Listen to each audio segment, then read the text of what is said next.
Kelaylik endi devor yuzasini bo'lishi ba'zi yo'llarni ko'rib chiqamiz. Birinchisi bizada ma'lum bir devor bor. Uni bo'lish uchun oddiygina разделить elementidan foydalansak bo'ladi yoki yonidagi strelkasini tushirsak разделить зазором, ya'ni oradagi kesish masofasini ham bersa bo'ladi. Oddiy разделить qiladigan bo'lsak, bu devor bo'ldi va orasiga chok tushiradi.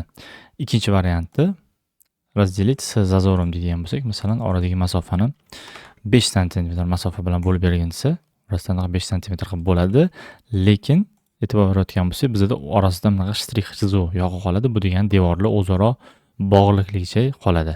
Qulflarni yechib tashlaymiz va qulflarni yechgandan keyin bular o'zi uziladi. Agar biz qulf yechmaydigan bo'lsak, mana devorni boshqa trayektoriyaga o'zgartirsam, menda ошибка berishni boshlaydi. Shuning uchun agar devor orasiga zazor berib ochmoqchi bo'ladigan bo'lsak, undan keyin u qulfini ham ochib qo'yishimiz kerak bo'ladi.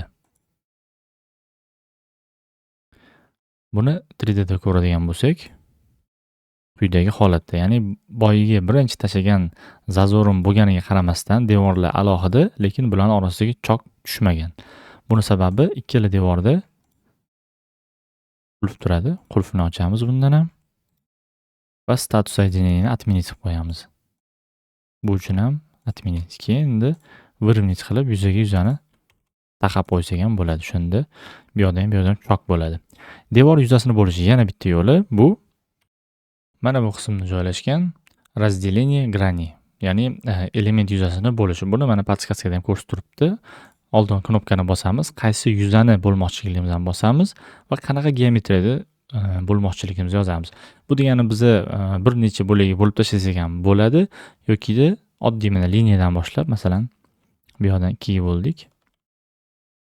Mana bizda ikkita yuzi bo'ldi.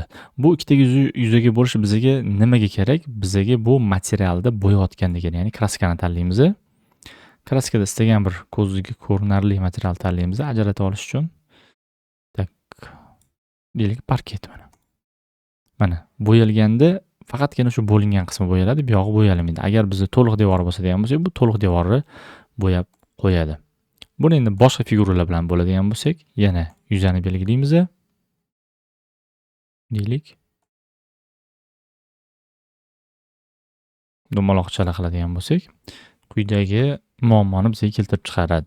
Эскиз для разделения грани некорректен. Грани можно разделить либо одиночным замкнутым контуром, находящимся в пределах грани, либо одними или несколькими разомкнутыми контурами, концы которых лежат на границе грани. Никакие из линий эскиз не могут накладываться не границы грани или пересекать.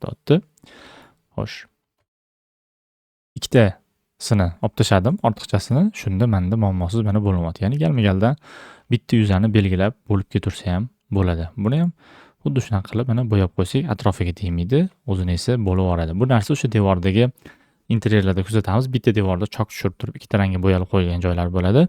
Ana shu holatlarda ishlatsa bo'ladi.